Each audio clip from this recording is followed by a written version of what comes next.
राधे राधे प्रिय भक्तों, सावन का पवित्र माह चल रहा है। आजकल आप हमारे चैनल पर श्रावण मास महात्म्य की कथाएं सुन रहे हैं। आज आप श्रावण मास महात्म्य के अध्याय 7 का श्रवण करेंगे।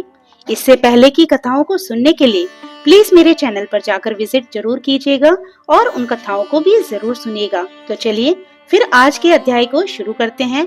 आप पूरे भक्तिभाव से और प्रसन्नचित होकर इस कथा को पूरा सुनिएगा। शिवजी भगवान कहते हैं कि हे सनत कुमार, अब मैं अत्युत्तम भूम व्रत का वर्णन करूंगा, जिसके अनुष्ठान करने मात्र से वैधव्य नहीं होता है।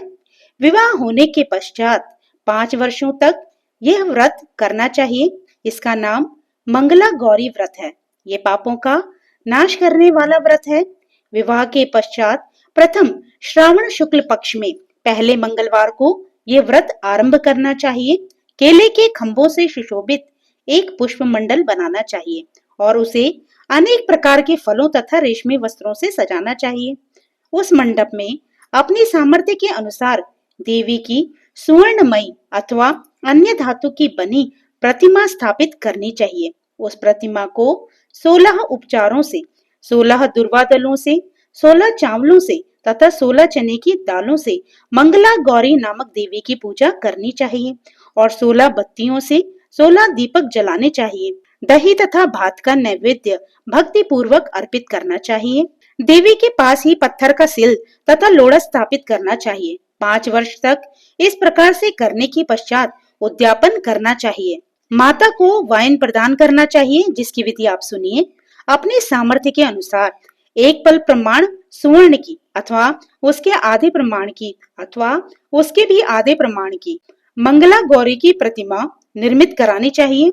अपनी शक्ति के अनुसार स्वर्ण आदि के बने टंडुल पूरित पात्र पर वस्त्र तथा रमणीय कंचू की ओढ़नी रखकर उन दोनों के ऊपर देवी की प्रतिमा स्थापित करनी चाहिए। पास में चांदी से निर्मित सिल अथवा लोड़ा रखकर माता को वाइन प्रदान करना चाहिए। इसके बाद 16 सुहागिनों को प्रयत्न पूर्वक भोजन कराना चाहिए। हे विप्र, इस विधि से करने पर 7 जन्मों तक सौभाग्य बना रहता है और पुत्र पौत्र आदि के साथ संपदा विद्यमान रहती है। सनत कुमार बोले, सर्वप्रथम इस व्रत को किसने किया था और किसको इसका फल प्राप्त हुआ? हे शंभु, जिस तरह से मुझे इसके प्रति निष्ठा हो जाए, कृपा करके वैसा ही आप बताइए। तो ईश्वर कहते हैं, हे सनत कुमार, पूर्व काल में कुरु देश में श्रुतकीर्ति नामक एक विद्वान, कीर्तिशाली शत्रुओं का नाश करने वाला, 64 कलाओं का ज्ञाता तथा धनुर्विद्या से कुशल राजा हुआ था। पुत्र के अतिरिक्त अन्य सभी शुभ चीजें उस राजा के पास थी। अतः वह राजा संतान के विषय में अत्यंत ही चिंतित हुआ और जब ध्यान पूर्वक देवी की आराधना करने लगा, तब उसकी कठोर तपस्या से देवी प्रसन्न हो गई और उससे ये वचन बोली, हे सुव्रत, वर मांगो। तो श्रुतकीर्ति बोला, हे देवी, यदि आप मुझ पर प्रसन्न हैं तो मुझे सुंदर पुत्र दीजिए। हे देवी, आपकी कृपा से अन्य किसी भी वस्तु का अभाव नहीं है। तो उसका ये वचन सुनकर पवित्र मुस्कान वाली देवी ने कहा, हे राजन, तुमने अत्यंत दुर्लभ वर मांगा है, फिर भी कृपावश में तुम्हें अवश्य ही दूंगी। किंतु हे राजेंद्र, सुनिए, यदि परम गुणी पुत्र चाहते हो तो वो केवल 16 वर्ष तक जीवित रहेगा, और यदि रूप तथा विद्या से विहीन पुत्र चाहते हो तो वह दीर्घजीवी होगा। देवी का ये वचन सुनकर राजा चिंतित हो उठा और पुनः अपनी पत्नी से परामर्श करके उसने गुणवान तथा सभी शुभ लक्षणों से संपन्न 16 वर्ष की आयु वाला पुत्र मांगा। तब देवी ने भक्ति संपन्न राजा से कहा, हे नृपनंदन, मेरे मंदिर के द्वार पर आम का एक वृक्ष है। उसका एक फल लाकर मेरी आज्ञा से अपनी भार्या को उसे भक्षण करने हेतु प्रदान करो, जिससे वह शीघ्र ही गर्भ धारण करेगी, इसमें संदेह नहीं है। प्रसन्न होकर राजा ने वैसा ही किया और उसकी पत्नी ने गर्भ धारण कर लिया। 10वें महीने में उसने देवतुल्य सुंदर पुत्र को जन्म दिया।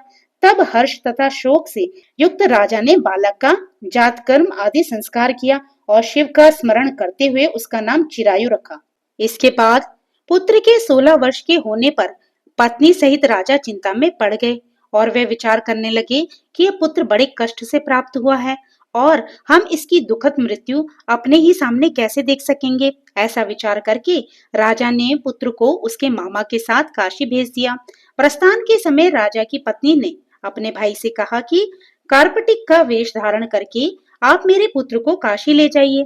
मैंने भगवान मृत्युंजय से पूर्व में पुत्र के लिए प्रार्थना की थी और कहा था कि हे विश्वेश्वर, आप जगतपति की यात्रा के लिए मैं अपने पुत्र को अवश्य ही भेजूंगी, अतः आप मेरे पुत्र को आज ही ले जाइए और सावधानी पूर्वक इसकी रक्षा कीजिएगा। अपनी बहन की ये बात सुनकर भांजे के साथ वह चल पड़ा। कई दिनों तक चलते चलते वह आनंद नामक नगर में पहुंचा। वहां सभी प्रकार की समृद्धियों से संपन्न वीरसेन नाम वाला राजा रहता था। उस राजा की एक सर्वलक्षण संपन्न युवावस्था प्राप्त मनोहर तथा रूप लावण्यमयी मंगला गौरी नामक कन्या थी। सभी उपमानों को तुच्छ करके सौंदर्य अभिवृद्धि को प्राप्त वह कन्या किसी समय सखियों के साथ नगर के उपवन में क्रीड़ा करने के लिए गई हुई थी। उसी समय वह चिरायु तथा उसका मामा वह दोनों वहां आ पहुंचे और उन कन्याओं को देखने की लालसा से वहीं विश्राम करने लगे। इसी बीच विनोद पूर्वक क्रीड़ा करती हुई उन कन्याओं में से किसी एक ने कुपित होकर राजकुमारी को रांडा, ये कुवचन कह दिया। तब उस अशुभ वचन को सुनकर राजकुमारी ने कहा, तुम अनुचित बात क्यों बोल रही हो? मेरे कुल में तो इस प्रकार की कोई नहीं है। मंगला गौरी की कृपा से तथा उनके व्रत के प्रभाव से विवाह के समय जिसके सिर पर भी मेरे हाथ से अक्षत पड़ेंगे हे सखी, वह यदि अल्प आयु वाला भी होगा तो भी चिरंजीवी हो जाएगा। इसके बाद वे सभी कन्याएं अपने अपने घर को चली गई। उसी दिन राजकुमारी का विवाह था। बाहिक देश के दृढ़ धर्मा नामक राजा के सुकेतु नाम वाले पुत्र के साथ उसका विवाह निश्चित किया गया था। वह सुकेतु विद्याहीन, कुरूप तथा बहरा था।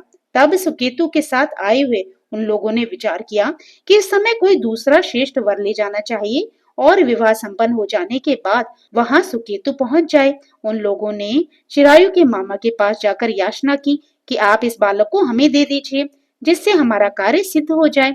इस पृथ्वी पर परोपकार के समान दूसरा कोई धर्म नहीं है। उनकी बात सुनकर चिरायु का मामा मन ही मन बहुत प्रसन्न हुआ, क्योंकि इसने उपवन में पहले ही कन्या मंगला गौरी की बात सुन ली थी। फिर भी उसने एक बार कहा कि आप लोग इसे किस लिए मांग रहे हैं? कार्य की सिद्धि हेतु वस्त्र, अलंकार आदि मांगे जाते हैं, वर तो कहीं भी नहीं मांगा जाता। तथापि आप लोगों का सम्मान रखने के लिए मैं इसे दे रहा हूँ। इसके बाद चिरायु को वहां ले जाकर उन लोगों ने विवाह संपन्न कराया। सप्तपदी आदि हो जाने पर रात्रि में श्री पार्वती की प्रतिमा के समक्ष उस चिरायु ने हर्ष युक्त होकर मंगला गौरी के साथ शयन किया। उसी दिन चिरायु के 16 वर्ष पूर्ण हो चुके थे और अर्धरात्रि में साक्षात काल स्वरूप एक सर्प वहां आ गया। इसी बीच संयोगवश राजकुमारी जाग गई। उसने उस महासर्प को वहां देखा और वह भय से व्याकुल होकर कांपने लगी। तभी उस कन्या ने धैर्य धारण 16 उपचारों से सर्प की पूजा की और पीने के लिए उसे दूध दिया। उसने दीनता भरी वाणी में उस सर्प की प्रार्थना की तथा स्तुति की। मंगला गौरी प्रार्थना करने लगी कि मैं उत्तम व्रत को करूंगी जिससे मेरे पति जीवित रहें। ये जिस तरह से चिरकाल तक जीवित रहें आप वैसा कीजिए। इतने में सर्प वहां स्थित एक कमंडलों में प्रवेश कर गया और उस मंगला गौरी ने अपनी कंचुकी से उस कमंडलों का मुंह बांध दिया। इसी बीच उसका पति अंगड़ाई लेकर जाग गया और अपनी पत्नी से बोला, हे प्रिये, मुझे भूख लगी है। तब वह अपनी माता के पास जाकर खीर, लड्डू आदि ले आई और उसके द्वारा दिए भोज्य पदार्थ को उसने प्रसन्न मन होकर खाया। भोजन के पश्चात हाथ धोते समय उसके हाथ की अंगूठी गिर पड़ी। तांबुल खाकर वह पुनः सो गया। इसके बाद मंगला गौरी कमंडल को फेंकने के लिए जाने लगी। विधि की कैसी गति है कि उस कमंडलों में से बाहर की ओर जगमग करती हुई हार कांति को देखकर वह आश्चर्यचकित हो गई। घट में स्थित उस हार को उसने अपने कंठ में धारण कर लिया। इसके बाद कुछ रात शेष रहते ही चिरायु का मामा आकर उसे ले गया। इसके बाद वर पक्ष के लोग सुकेतु को वहां ले आए। उसे देखकर मंगला गौरी ने कहा कि ये मेरा पति नहीं है। तभी उन सभी ने उससे कहा, हे शुभे, तुम क्या बोल रही हो? यहाँ तुम्हारा कोई परिचायक हो तो उसे हम लोगों को बताओ। तो मंगला गौरी बोली, जिसने रात्रि में 9 रत्नों से बनी अंगूठी दी है उसकी अंगुली में इसे डालकर परिचायक निशानी देख लें। मेरे पति ने रात्रि में मुझे जो हार दिया था उसके रत्नों का समुदाय कैसा है, इस बात को ये बताए। ये तो कोई अन्य ही है। इसके अतिरिक्त रात्रि में आम सींचते समय उनका पैर कुमकुम से लिप्त हो गया था। वह मेरी जांघ पर अब भी विद्यमान है। उसे आप लोग शीघ्र देख लें। साथ ही रात में परस्पर भाषण तथा भोजन आदि जो कुछ किया गया था उसे भी ये बता दे, तब ये निश्चय ही मेरा पति है। इस प्रकार उसका वचन सुनकर सभी ठीक है कहने लगे, किंतु जब एक भी बात न मिली तब सभी ने सुकेतु को उसका पति होने से निषिद्ध कर दिया और वर पक्ष वाले जिस तरह से आए थे उसी तरह से चले गए।